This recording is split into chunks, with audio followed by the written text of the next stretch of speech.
Tip top ಆಗಿ dress ಮಾಡ್ಕೊಂಡವ್ರಿಗಷ್ಟೇನಾ ಮೆಟ್ರೋದಲ್ಲಿ entry ಇರೋದು? ಬಟ್ಟೆ ಸ್ವಚ್ಛವಾಗಿಲ್ಲ ಅಂತ ಮೆಟ್ರೋ ಸಿಬ್ಬಂದಿ ರೈತನನ್ನ ತಡೆ ಹಿಡಿದಿದ್ದಾರೆ. ಸೂಟು ಬೂಟು ಹಾಕೊಂಡು ಬಂದವರಿಗೆ ಮಾತ್ರನಾ ಮೆಟ್ರೋದಲ್ಲಿ ಎಂಟ್ರಿ? ಮಾನವೀಯತೆಯನ್ನೇ ಮರೆತ್ರ ನಮ್ಮ ಮೆಟ್ರೋ ಸಿಬ್ಬಂದಿ.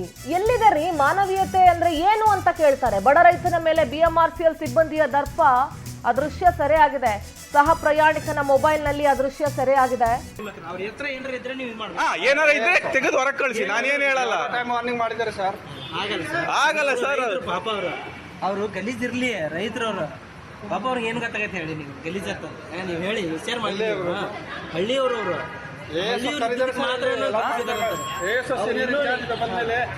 ಅಷ್ಟೊತ್ತು ನಮಗೆ ಕಾಯಕ್ಕಾಗಲ್ಲ, ನಾವು ಹೋಗ್ಬೇಕು. ಆಲ್ರೆಡಿ ಬಂದ್ 15 ನಿಮಿಷ ಆಯ್ತು ಇಲ್ಲಿ. ಏನಾರ ಪ್ರಾಬ್ಲಮ್ ಇರೋ ಹೊರಗೆ ಕಳಿಸಿ, ನಾನೇನು ಹೇಳಲ್ಲ. ನಾನು ಅಗ್ರಿ ಆಗ್ತೇನೆ ಸರ್, ಅದಕ್ಕೆ ನಾನು ಅಗ್ರಿ ಆಗ್ತೇನೆ. ಬಟ್ ನೀವು ಗಲೀಜಿದೆ ಅಂತಂದ್ರೆ ಬಿಡಬಾರ್ದು. ಆ ತರ ನಿಮ್ಗೆ ತಪ್ಪಾಗುತ್ತೆ. ಅದ್ ಹೆಂಗಿದೆ ಹೇಳಿ ರೂಲ್ಸ್? ಎಲ್ಲಿದೆ ಗಲೀಜ್ ಬಟ್ಟೆಗೆ ಬಿಡಲ್ಲ ಅಂತ ಬೋರ್ಡ್ ಹಾಕಿದ್ರ ಈ ತರ ಗಲೀಜಿದೆ ನಾವು ಬಿಡ. ಹಂಗಿದ್ರೆ ಸರಿ, ನಾನು ಹೊಸ ಪಂಚೆ ಕುಡಿಸಿ ಕರ್ಕೊಂಡು ಹೋಗ್ತೀನಿ ಒಳಗ ಅವ್ರನ್ನ. ಆ ತರ ಬಿಡಬಾರ್ದು, ನೀವು ನಾನು ಮಾಡಬಾರ್ದು. ನಡೀರಿ. ಚಲೋ ಭಯ್ಯ, ಚಲೋ ಅಂದರ್ ಚಲೋ. कौन क्या बोलेगा? क्या है इसमें? ಮೇಲೆ ಬೇಡ, ನಾನೇ ಹೇಳ್ತೀನಿ. ಕಿತ್ತೊಗಿರಿ ಅಂತ ಹೇಳ್ತೀನಿ. इसमें क्या है?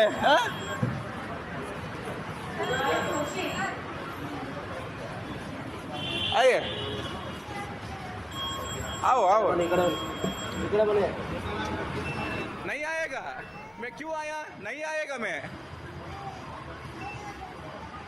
क्या ಏನ್ VIP ಟ್ರಾನ್ಸ್ಪೋರ್ಟ್ ಇದು? ಪಬ್ಲಿಕ್ಕಿಗೆ ಅಂತ ಇರೋದು. ಡ್ರೆಸ್ ನೋಡಿ ಬಿಡಲ್ಲ ಅಂದ್ರೆ ಅಷ್ಟು. ನಾವು ಮೆಟ್ರೋದಲ್ಲಿ ಬಂದಿದೀವಿ, ಇವ್ರನ್ನ ಮೆಟ್ರೋದೊಳಗೆ ಬಿಡ್ತಿಲ್ಲ, ಯಾಕಂದ್ರೆ ಇವ್ರದ್ದು ಡ್ರೆಸ್ ಗಲೀಜಿದೆ ಅಂತ. ಎಸ್, ದೃಶ್ಯಗಳಲ್ಲಿ ಗಮನಿಸ್ತಾ ಇದ್ವಿ. ಇವ್ರುಗಳು ಬರೋದು ಎಲ್ಲಿಂದನೋ ಬರ್ತಾರೆ, ಕನ್ನಡ ಬರಲ್ಲ ಇವ್ರ ಯೋಗ್ಯತೆಗೆ, ಮಾತಾಡೋದು ಹಿಂದಿ ಭಾಷೆ. ನಮ್ಮ ನಾಡಿನ ರೈತರು ಬೆಳೆದಂತ ಅನ್ನ ತಿನ್ಕೊಂಡು ಆ ರೈತರನ್ನೇ ಹೊರಗಡೆ ಬಿಡಲ್ಲ ಅಂತ ಹೇಳ್ತಾರೆ ಅಂದ್ರೆ ಇವ್ರಿಗೆ ಎಷ್ಟು ಕೊಬ್ಬಿರ್ಬೇಕು, ಇವ್ರಿಗೆ ಎಷ್ಟು ದುರಾಂಕಾರ ಇರಬೇಕು. ಅಲ್ಲೊಬ್ರು ಸಹ ಪ್ರಯಾಣಿಕರು ಹೇಳ್ತಾರೆ, ಬಟ್ಟೆ ಗಲೀಜ್ ಅವ್ರು ಏನಾದ್ರು ಒತ್ಕೊಂಡ್ ಬಂದಿರೋದ್ರಲ್ಲಿ ಬೇರೆ ಏನಾದ್ರು ಇತ್ತು ಅಂತಂದ್ರೆ ನೀವು ಅವ್ರನ್ನ ಒಳಗಡೆ ಬಿಡಬೇಡಿ. ಆದ್ರೆ ಪಂಚೆ ಸರಿ ಇಲ್ಲ, ಬಟ್ಟೆ ಸರಿ ಇಲ್ಲ ಅಂದ್ರೆ ನಾನು ಹೊಸ ಪಂಚೆ ಕೊಟ್ಟು ಕರ್ಕೊಂಡು ಹೋಗ್ತೀನಿ ಅಂತ ಹೇಳ್ತಾರೆ. ಆ ಮಿನಿಮಮ್ ಮಾನವೀಯತೆ ಕೂಡ ಅವ್ರಿಗಿಲ್ಲ ಅಂದ್ರೆ ಎಷ್ಟು ನಾಚಿಗೇಡಿನ ಪರಿಸ್ಥಿತಿ. ತಿನ್ನೋದು ನಮ್ಮ ರೈತರು ದುಡಿತಾ ಇರುವಂತ, ನಮ್ಮ ರೈತರು ಬೆಳೀತಾ ಇರುವಂತ ಅನ್ನವನ್ನ, ನಮ್ಮ ರೈತರು ಬೆಳೀತಾ ಇರುವಂತ ಬೆಳೆಯನ್ನ ನಮ್ಮ ಮೆಟ್ರೋ ಸಿಬ್ಬಂದಿಯ ಈ ಧೋರಣೆ ಎಷ್ಟು ಸರಿ? ಹಾಗಾದ್ರೆ ಯಾರು ನಿಮಗೆ ಹೇಳಿದ್ದು? ಯಾವ ರೂಲಲ್ಲಿ ಇದೆ ಬಟ್ಟೆ ಸರಿ ಇಲ್ಲ ಅಂದ್ರೆ ಮೆಟ್ರೋ ಒಳಗೆ ಬಿಡಬಾರ್ದು ಅಂತ? ಹಾಗಾದ್ರೆ ಶ್ರೀಮಂತರಿಗೆ, ದೊಡ್ಡ ದೊಡ್ಡ ಬಿಸ್ನೆಸ್ ಮೆನ್ಗಳಿಗೆ, ಕಾಲೇಜ್ ಸ್ಟೂಡೆಂಟ್ಸ್ಗೆ ಮಾತ್ರನಾ ಇರೋದು ನಮ್ಮ ಮೆಟ್ರೋ? ಟಿಪ್ ಟಾಪ್ ಆಗಿ ಬಟ್ಟೆ ಹಾಕೊಂಡು ಬಂದ್ಬಿಟ್ರೆ ಮಾತ್ರನಾ ಮೆಟ್ರೋದಲ್ಲಿ ಎಂಟ್ರಿ ಇರೋದು? ಅಲ್ಲ ಸ್ವಾಮಿ, ಅನ್ನ ಕೊಡೋ ರೈತ ಮೆಟ್ರೋದಲ್ಲಿ ಓಡಾಡಬಾರ್ದ? ಓಡಾಡಿದ್ರೆ ಏನ್ರಿ ಪ್ರಾಬ್ಲಮ್ ನಿಮ್ಗೆ? ಬಟ್ಟೆ ಸ್ವಚ್ಛವಿಲ್ಲ ಅಂತ ಮೆಟ್ರೋದಲ್ಲಿ ರೈತನ ಪ್ರಯಾಣಕ್ಕೆ ತಡೆ ಒಡ್ಡಿದ್ದಾರೆ. ಮೆಟ್ರೋ ಪ್ರಯಾಣಕ್ಕೆ ಹಾಗಾದ್ರೆ ಡ್ರೆಸ್ ಕೋಡ್ ಏನಾದ್ರೂ ಇದೆಯಾ? ಎಲ್ ಬೋರ್ಡ್ ಹಾಕೊಂಡಿದ್ರಿ ತೋರಿಸಿ. ನಮ್ಮ ರೈತರಿಗೆ ಎಂಥ ಅಪಮಾನ! ಈ ಧೋರಣೆ ಎಷ್ಟು ಸರಿ? ಮೆಟ್ರೋ ಅಧಿಕಾರಿಗಳು ಕ್ಷಮೆ ಕೇಳೋವರೆಗೂ ಕೂಡ ಪವರ್ ಟಿವಿ ಈ ಅಭಿಯಾನವನ್ನ ಬಿಡೋದಿಲ್ಲ. ನೀವು ಕೂಡ ಕರೆ ಮಾಡಿ ನಿಮ್ಮ ಅಭಿಪ್ರಾಯವನ್ನ ತಿಳಿಸಿ. ನಮ್ಮ ದೂರವಾಣಿ ಸಂಖ್ಯೆ 080464470021 46470022. ರಾಜಾಜಿನಗರದ ಮೆಟ್ರೋ ನಿಲ್ದಾಣದಲ್ಲಿ ನಡೆದಿರುವಂತಹ ಘಟನೆ ಇದು. ಬಟ್ಟೆ ಸ್ವಚ್ಛವಾಗಿಲ್ಲ ಅಂತ ರೈತನನ್ನ ಒಳಗಡೆ ಹೋಗಕ್ ಬಿಟ್ಟಿಲ್ಲ. ಇವ್ರುಗಳು ಕಂಪ್ಲೀಟ್ ಬಹುತೇಕ ಮಂದಿಯಲ್ಲಿರೋರು ಯಾರಿಗೂ ಕನ್ನಡ ಬರಲ್ಲ, ಹಿಂದಿ ಮಾತಾಡೋದು. ನಮ್ಮ ರಾಜ್ಯದ ಅನ್ನ ತಿನ್ಕೊಂಡು, ನಮ್ಮ ರಾಜ್ಯದ ರೈತರು ಬೆಳೆದಿರುವಂತಹ ಅದನ್ನ ನೀವು ಬೆಳೆಗಳನ್ನ ಊಟ ಮಾಡ್ಕೊಂಡು ನಮ್ಮ ರಾಜ್ಯದ ರೈತರನ್ನ ನೀವು ಒಳಗಡೆ ಬಿಡಲ್ಲ ಅಂತ ಹೇಳಕ್ಕೆ ನೀವ್ ಯಾರ್ರಿ?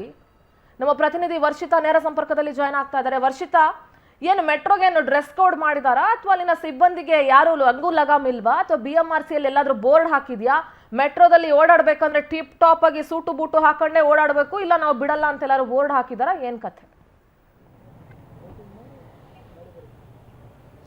ಎಸ್ ಸಿಂಧೂರ, ಏನೋ ಒಂದು ಕಡೆ ಮೆಟ್ರೋ ಸ್ಟೇಷನ್ಗೆ ಬರೀ ಶ್ರೀಮಂತರು ಅಥವಾ IT-BT ವರ್ಕರ್ಸ್ರು ಇವರು ಮಾತ್ರ ಹೋಗುವಂತಹ ಪರಿಸ್ಥಿತಿಗೆ ಬಂದು ತಲುಪಿದೆ. ಯಾಕಂದ್ರೆ ಈಗ ನೋಡ್ತಾ ಇದ್ವಿ ದೃಶ್ಯಾವಳಿಯಲ್ಲಿ, ಅಂದ್ರೆ ಒಬ್ಬ ರೈತರನ್ನ ಮೆಟ್ರೋ ಸ್ಟೇಷನ್ ಒಳಗೆ ಬಿಡ್ತಾ ಇಲ್ಲ, ಅದು ಕೂಡ ರಾಜಾಜಿನಗರದಲ್ಲಿ. ಯಾಕಂದ್ರೆ ರಾಜಾಜಿನಗರ ಗೊತ್ತೇ ಇರುತ್ತೆ, ಮೆಟ್ರೋ ಸ್ಟೇಷನ್ಗೆ ಲಕ್ಷಾಂತರ ಮಂದಿ ಆ ಒಂದು ಮೆಟ್ರೋ ಸ್ಟೇಷನ್ಗೆ ಬಂದು ಹೋಗ್ತಾ ಇರ್ತಾರೆ. ಅದರಲ್ಲೂ ಕೂಡ ಅನ್ನ ಬೆಳೆಯುವಂತಹ ರೈತನಿಗೆ ಈ ರೀತಿ ಪರಿಸ್ಥಿತಿ ಬಂದ್ರೆ, ಅಂದ್ರೆ ಅವರು ಕೂಡ ಟಿಕೆಟ್ ಅನ್ನ ತಗೊಂಡಿದ್ರು, ಎಲ್ಲೋ ಒಂದ್ ಕಡೆ ಬಟ್ಟೆ ಸರಿ ಇಲ್ಲ, ಬಟ್ಟೆ ಕೊಳಿ ಆಗಿದೆ, ಅದು ಕೂಡ ಈಗ ಸೂಟು ಬೂಟು ಹಿಡ್ಕೊಂಡು ಮೆಟ್ರೋದೊಳಗೆ ಎಂಟ್ರಿ ಕೊಟ್ರೆ ಮಾತ್ರ ಒಂದು ಮೆಟ್ರೋ ಸಿಬ್ಬಂದಿಗಳು ಒಳಗೆ ಬಿಡ್ತಾರೆ ಅಂತ ಅನ್ಸುತ್ತೆ. ಯಾಕಂದ್ರೆ ಪಾಪ ಅವರು ಚೀಲವನ್ನ ಹಿಡ್ಕೊಂಡು, ಅದು ಕೂಡ ವೃದ್ಧ ಬಂದಿರ್ತಾರೆ, ಎಲ್ಲ ಒಂದ್ ಕಡೆ ಆ ಒಂದು ಸ್ಕ್ಯಾನರ್ ಏನಿರುತ್ತೆ, ಆ ಸ್ಕ್ಯಾನರ್ ಒಳಗೆ ಆ ಒಂದು ಚೀಲವನ್ನ ಹಾಕ್ಬೇಕಾದ್ರೂ ಕೂಡ ಹೇಳ್ತಾರೆ ಬಟ್ಟೆ ಇದೆ, ಅದನ್ನು ಕೂಡ ಬಟ್ಟೆನ ನೀವು ಚೀಲದಲ್ಲಿ ತುಂಬಿಸ್ಕೊ ಬಂದಿದ್ದೀರಾ, ನಿಮ್ಮ ಬಟ್ಟೆ ಕೊಳಿಯಾಗಿದೆ, ನಿಮ್ಮನ್ನ ಒಳಗ್ ಬಿಟ್ರೆ ಬೇರೆ ಪ್ರಯಾಣಿಕರಿಗೆ ತೊಂದರೆ ಆಗುತ್ತೆ, ಹಾಗಾಗಿ ನಾವು ನಿಮ್ಮನ್ನ ಒಳಗ್ ಬಿಡಲ್ಲ ಅನ್ನುವಂಥದ್ದು ಅರ್ಧ ಗಂಟೆ ಅಲ್ಲೇ ನಿಲ್ಲಿಸ್ಕೊಂಡು ಅವರಿಗೆ ಇಲ್ಲ ನಾವು ಒಳಗ್ ಬಿಡಲ್ಲ ಅನ್ನುವಂತಹ ಮಾತುಗಳನ್ನ ಅಲ್ಲಿಯ ಸಿಬ್ಬಂದಿಗಳು ಹೇಳ್ತಾನೆ ಇರ್ತಾರೆ. ಎಲ್ಲೋ ಒಂದ್ ಕಡೆ ಮೆಟ್ರೋ ಸಿಬ್ಬಂದಿಗಳು ಯಾಕೆ ಈ ರೀತಿ ವರ್ತನೆಯನ್ನ ಮಾಡ್ತಾ ಇದ್ದಾರೆ ಅಂತ, ಯಾಕಂದ್ರೆ ಇದೊಂದೇ ಕೇಸ್ ಅಲ್ಲ, ಪ್ರತಿ ಬಾರಿ ಕೂಡ ಮೆಟ್ರೋ ಸಿಬ್ಬಂದಿಗಳು ಇದೇ ರೀತಿ ವರ್ತನೆಯನ್ನ ಮಾಡ್ತಾರೆ. ಯಾವ ಸ್ಟೇಷನ್ ಎಲ್ಲಿ ಏನು ಎತ್ತ ಅಂತ ಏನಾದ್ರೂ ಇನ್ಫಾರ್ಮೇಶನ್ ಕೇಳಿದ್ರೆ ನಮಗೆ ಗೊತ್ತಿಲ್ಲ, ನೀವು ಯಾರನ್ನಾರು ಬೇರೆಯವ್ರನ್ನ ಕೇಳಿ, ಬೇರೆಯವ್ರನ್ನ ಪ್ರಯಾಣಿಕರನ್ನ ಕೇಳಿ, ಈ ರೀತಿ ಅಂದ್ರೆ ಮೆಟ್ರೋ ಸ್ಟೇಷನ್ ಅಲ್ಲಿ ಇರುವಂತಹ ಏನು ಅಲ್ಲಿ ಕೆಲಸ ಮಾಡೋರು ಇರೋದು ಯಾಕೆ, ಅದರಲ್ಲೂ ಕೂಡ ಕನ್ನಡ ಬರಲ್ಲ. ಹೇಳ್ದಂಗೆನೆ ಕನ್ನಡದಲ್ಲಿ ಕೇಳಿದ್ರು ಕೂಡ ಹಿಂದಿಯಲ್ಲಿ ಆನ್ಸರ್ ಮಾಡ್ತಾರೆ, ಇಲ್ಲಾಂದ್ರೆ ತೆಲುಗಲ್ಲಿ ಆನ್ಸರ್ ಮಾಡ್ತಾರೆ, ಕನ್ನಡ ಅಂತೂ ಮಾತಾಡೋದೇ ಇಲ್ಲ. ಅದ್ರಲ್ಲೂ ಕೂಡ ಈ ರೀತಿ ವರ್ತನೆಗಳು ಅಂದ್ರೆ ರೈತನನ್ನು ಒಳಗ್ ಬಿಡಲ್ಲ. ಇದನ್ನೆಲ್ಲ ನೋಡ್ತಿದ್ದಂತಹ ಸಹ ಪ್ರಯಾಣಿಕರು ಕೂಡ ಪ್ರಶ್ನೆಯನ್ನ ಮಾಡ್ತಾರೆ, ಅಂದ್ರೆ ಯಾಕೆ ನೀವು ಅವ್ರನ್ನ ಒಳಗ್ ಬಿಡ್ತಾ ಇಲ್ಲ, ನೀವೆಲ್ಲಾದ್ರೂ ಬೋರ್ಡ್ ಹಾಕಿದ್ದೀರಾ ಅನ್ನುವಂಥದ್ದು. ಒಂದು ಕಡೆಯಲ್ಲಿ ನೋಡೋದಾದ್ರೆ ಬೋರ್ಡ್ ಅಂದ್ರೆ ಬಟ್ಟೆ ಕೊಳೆ ಆಗಿದೆ ಅಥವಾ ರೈತರನ್ನ ಬಿಡಬಾರ್ದು, ಎಲ್ಲೂ ಕೂಡ ಬೋರ್ಡ್ ಇಲ್ಲ, ರೂಲ್ಸ್ ಇಲ್ಲ, ರೆಗ್ಯುಲೇಷನ್ಸ್ ಯಾವುದು ಕೂಡ ಇಲ್ಲ. ಅಂದ್ರೆ ಏನು ಒಳಗಡೆ ಮೆಟ್ರೋ ಸ್ಟೇಷನ್ ಒಳಗೆ ಹೋಗ್ಬೇಕಾದ್ರೆ ಏನು ಊಟವನ್ನ ಮಾಡಬಾರ್ದು ಅಥವಾ ಬೇರೆ ಬೇರೆ ತಿಂಡಿ ತಿನಿಸುಗಳನ್ನ ತಿನ್ಬಾರ್ದು, ಫೋಟೋವನ್ನ ತೆಗಿಬಾರ್ದು, ಅಂದ್ರೆ ಒಂದಷ್ಟು ನೀತಿ ನಿಯಮಗಳು ಇರೋದು ನಿಜ. ಆದ್ರೆ ಬಟ್ಟೆ ಕೊಳಿಯಾಗಿದೆ, ನೀವು ರೈತರು, ನೀವು ಬಟ್ಟೆಯನ್ನ ಚೀಲದಲ್ಲಿ ತುಂಬಿಸ್ಕೊ ಬಂದಿದ್ದೀರಾ, ಪಕ್ಕದವರಿಗೆ ತೊಂದರೆ ಆಗುತ್ತೆ, ಈ ರೀತಿ ಎಲ್ಲೂ ಕೂಡ ರೂಲ್ಸ್ ಹಾಕಿಲ್ಲ. ಮೆಟ್ರೋ ಸ್ಟೇಷನ್ ಯಾವುದು ಕೂಡ ರೂಲ್ಸ್ ಅಂಡ್ ರೆಗ್ಯುಲೇಷನ್ ಇದುವರೆಗೂ ಕೂಡ ಬಂದಿಲ್ಲ. ಅಂದ್ರೆ ಬಟ್ಟೆಯನ್ನ ನೋಡಿ ಇವರು ಲೆಕ್ಕಾಚಾರವನ್ನ ಹಾಕ್ತಾರೆ ಅನ್ನುವಂಥದ್ದು. ಯಾಕಂದ್ರೆ ಶ್ರೀಮಂತರು ಬಂದ್ರೆ ಇಂಗ್ಲಿಷ್ ಅಲ್ಲಿ ಮಾತಾಡೋದು ಅಥವಾ ಕನ್ನಡದಲ್ಲಿ ಮಾತಾಡೋದು, ನೀವು ಈ ಕಡೆ ಎಕ್ಸಿಟ್ ಆಗಿ ಎಂಟ್ರಿ ಆಗಿ ಅಂತ ಚೆನ್ನಾಗಿ ಇನ್ಫಾರ್ಮೇಶನ್ ಕೊಡ್ತಾರೆ. ಅದೇ ಬಡ ರೈತರು ದಿನ ನಾವು ಅನ್ನ ನೀರು ಕುಡಿದು ಅವರಿಂದ ನಾವು ಬದುಕ್ತಾ ಇದ್ದೀವಿ. ಅಂತಹ ರೈತರಿಗೆ ಈ ರೀತಿ ಅವಮಾನ ಮಾಡಿದ್ರೆ ಎಲ್ಲಿ ಹೋಗ್ಬೇಕು ಬಡ ರೈತರು ಅಂತ, ಹಳ್ಳಿಯಿಂದ ಹಳ್ಳಿ ಬಿಟ್ಟು ಬಂದಿರ್ತಾರೆ. ಈ ರೀತಿ ಒಂದು ಸಿಟಿಗೆ ಬಂದಾಗ ಎಲ್ಲೋ ಒಂದ್ ಕಡೆ ಸಿಟಿಯಲ್ಲಿ ಮೆಟ್ರೋದಲ್ಲಿ ಪ್ರಯಾಣ ಮಾಡಬೇಕು ಅನ್ನೋ ಆಸೆ ಕೂಡ ಅವರಲ್ಲಿ ಇರುತ್ತೆ. ಈ ರೀತಿ ಅವರನ್ನ ಕಿಂಡಲ್ ಮಾಡೋದು ಅಥವಾ ಅವಮಾನ ಮಾಡೋದು ಅಥವಾ ಈ ರೀತಿ ಸಿಡಿಮಿಡಿ ಮಾಡಿ ಅವ್ರನ್ನ ಎಲ್ಲೋ ಒಂದ್ ಕಡೆ ದಿಕ್ಕು ತಪ್ಪಿಸ್ತಾ ಇದ್ದಾರೆ.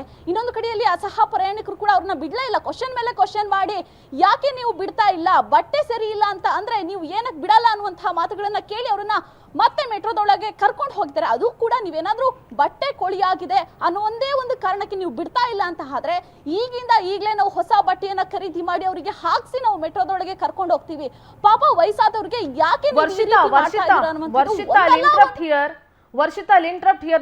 ಅವ್ರು ಹೇಳ್ತಾ ಇದ್ರು ಎಸ್ ಬಟ್ಟೆ ಗಲೀಜಾಗಿದೆ ಅನ್ನೋ ಕಾರಣಕ್ಕೆ ನೀವು ಒಳಗ್ ಬಿಡಲ್ಲ ಅಂತಂದ್ರೆ ನಾನು ಹೊಸ ಬಟ್ಟೆ ಕೊಡಿಸ್ತೀನಿ ಅಂತ.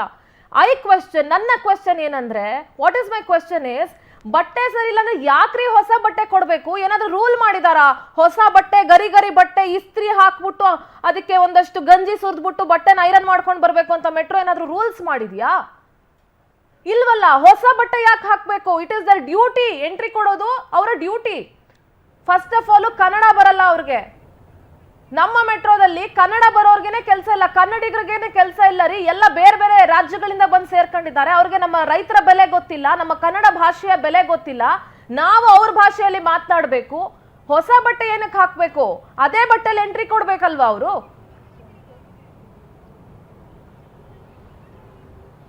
ಹೌದು ಸಿಂಧೂರ, ಅಂದ್ರೆ ಗರಿ ಬಟ್ಟೆ ಹಾಕಿದ್ರೆ ಮಾತ್ರ ಎಂಟ್ರಿ ಅಂತ ಕಾಣಿಸುತ್ತಾ ಈಗಿನ ಪರಿಸ್ಥಿತಿ ನೋಡಿದ್ರೆ? ಅಂದ್ರೆ ಎಲ್ಲೋ ಒಂದ್ ಕಡೆ ಸೂಟು ಬೂಟು ಹಾಕೊಂಡು ವೈಟ್ ಶರ್ಟ್ ಬ್ಲಾಕ್ ಪ್ಯಾಂಟ್ ಹಾಕೊಂಡು ಮೆಟ್ರೋದೊಳಗೆ ಎಂಟ್ರಿ ಕೊಟ್ರೆ ITBT ವರ್ಕರ್ ಅಥವಾ ಬೇರೆ ಬೇರೆ ಕಂಪ್ನಿಗಳಲ್ಲಿ ಉದ್ಯೋಗ ಮಾಡೋರು ಅಥವಾ ಟೂರಿಸ್ಟ್ ಒಂದು ಗ್ಲಾಸ್ ಸ್ಪೆಕ್ಸ್ ಹಾಕೋಬಿಟ್ರೆ ಸಾಕು, ಮೆಟ್ರೋದೊಳಗೆ ಚೆನ್ನಾಗಿ ಎಂಟ್ರಿ ಕೊಡ್ತಾರೆ, ಚೆನ್ನಾಗಿ ಟ್ರೀಟ್ ಮಾಡಿ ಮಾತಾಡಿಸಿ ಲಾಗಿನ್ ಮಾಡಿ ಎಕ್ಸಿಟ್ ಕೂಡ ಮಾಡಿಸ್ತಾರೆ. ಅದೇ ಈ ರೀತಿ ಅಂದ್ರೆ ಅವ್ರು ಹೇಳ್ತಾ ಇದ್ರು ನಾವೇ ಕೂಡ ಹೊಸ ಬಟ್ಟೆಯನ್ನ ಹಾಕಿ ಕರ್ಕೊಂಡು ಹೋಗ್ತೀವಿ ಅಂತ. ಆದ್ರೆ ಎಲ್ಲೂ ಕೂಡ ರೂಲ್ಸ್ ಇಲ್ಲ. ನೀವು ಹಳೆ ಬಟ್ಟೆ ಹಾಕೊಂಡು ಬಂದಿದ್ದೀರಾ ಅಥವಾ ಕೊಳೆಯಾಗಿರೋ ಬಟ್ಟೆಯನ್ನ ಹಾಕೊಂಡು ಬಂದಿದ್ದೀರಾ, ಅದು ಕೂಡ ಬ್ಯಾಗ್ ಅಲ್ಲಿ ಯಾವುದೇ ರೀತಿ ಅಂದ್ರೆ ಮೆಟಲ್ ಐಟಮ್ಸ್ ಆಗಿರ್ಬೋದು ಅಥವಾ ಮದ್ಯದ ಒಂದು ಬಾಟಲ್ಸ್ ಗಳಾಗಿರ್ಬೋದು ಏನೂ ಕೂಡ ಇರ್ಲಿಲ್ಲ ಆ ಒಂದು ವೃದ್ಧನ ಬ್ಯಾಗ್ ಅಲ್ಲಿ. ಎಲ್ಲವೂ ಕೂಡ ಕ್ಲಿಯರ್ ಆಗಿತ್ತು, ಟಿಕೆಟ್ ಕೂಡ ತಗೊಂಡಿದ್ರು. ಆದ್ರೂ ಕೂಡ ಈ ರೀತಿ ವರ್ತನೆಗಳು ನಿಜಕ್ಕೂ ಅವರು ಕ್ವಶನ್ ಅನ್ನ ಮಾಡ್ತಾರೆ, ನೀವು ಎಲ್ಲಿ ಬೋರ್ಡ್ ಹಾಕಿದ್ದೀರಾ, ನಿಮ್ದೊಂದು ಲೀಸ್ಟ್ ಇರುತ್ತಲ್ವಾ, ರೂಲ್ಸ್ ಅಂಡ್ ರೆಗ್ಯುಲೇಷನ್ ಲೀಸ್ಟ್ ಗಳನ್ನ ನಮಗೆ ತೋರಿಸಿ, ನಾವು ಅದನ್ನ ನೋಡಿ ಅವ್ರನ್ನ ಕರ್ಕೊಂಡು ಹೋಗ್ತೀವಿ ಅಂತ. ಅಂದ್ರೆ ಎಲ್ಲೋ ಒಂದ್ ಕಡೆ ಬಟ್ಟೆ ವಾಸನೆ ಬರುತ್ತೆ, ಪಕ್ಕದಲ್ಲಿ ಕೂತವರಿಗೆ ಇರಿಟೇಟ್ ಆಗುತ್ತೆ ಅನ್ನುವಂತಹ ಒಂದೇ ಒಂದು ಕಾರಣಕ್ಕೆ ಇವ್ರನ್ನ ಒಳಗ್ ಬಿಡ್ತಾ ಇಲ್ಲ ಅನ್ನುವಂಥದ್ದು. ಪಾಪ ವೃದ್ಧನಿಗೂ ಕೂಡ ಕನ್ನಡ ಬರ್ತಾ ಇರ್ಲಿಲ್ಲ, ಅಂದ್ರೆ ಏನು ರೆಸ್ಪಾನ್ಸ್ ಮಾಡ್ಬೇಕು ಅಥವಾ ಏನನ್ನ ಹೇಳ್ಬೇಕು ಅನ್ನೋದು ಗೊತ್ತಿರಲಿಲ್ಲ ಸಿಂಧೂರ. ಎಲ್ಲೋ ಒಂದ್ ಕಡೆ ಈ ಒಂದು ಮೆಟ್ರೋದವರು ಬಡವರಿಗೆ ಒಂದು ನ್ಯಾಯ, ಇದ್ದವರಿಗೆ ಒಂದು ನ್ಯಾಯ ಮಾಡ್ತಾ ಇದ್ದಾರೆ ಸಿಂಧೂರ. ಓಕೆ, ರೈಟ್ ವರ್ಷಿತಾ, ಧನ್ಯವಾದ ತಮ್ಮೆಲ್ಲ ಮಾಹಿತಿಗಾಗಿ. ಒಂದು ಕೆಲಸ ಮಾಡಿ, ಇನ್ಮೇಲೆ ಮೆಟ್ರೋದವರು ನೀವು ಫುಲ್ ಸೂಟು ಬುಟ್ಟು ಹಾಕೊಂಬನ್ನಿ, ಜೊತೆಗೆ ಅಲ್ಲೇ ಒಂದು ಅಂಗಡಿ ಓಪನ್ ಮಾಡ್ಬಿಡಿ, ನೀವೇ ಫ್ರೀಯಾಗಿ ಬಟ್ಟೆ ಕೊಡಿ. ಯಾರು ಹಿಂಗೆ ಹಾಕೊಂಬಂದಿರೋದ ನಿಮ್ಮ ಮೆಟ್ರೋ ಹಾಳಾಗ್ಬಿಡುತ್ತಲ್ಲ, ಸೀಟ್ಗಳು ಗಲೀಜಾಗ್ಬಿಡುತ್ತಲ್ಲ, ನೀವೇ ಹೊಸ ಬಟ್ಟೆ ಕೊಡಿ ಸ್ವಾಮಿ, ಅವ್ರು ಯಾಕೆ ತಗೊಂಡು ಬರಬೇಕು? Thank you.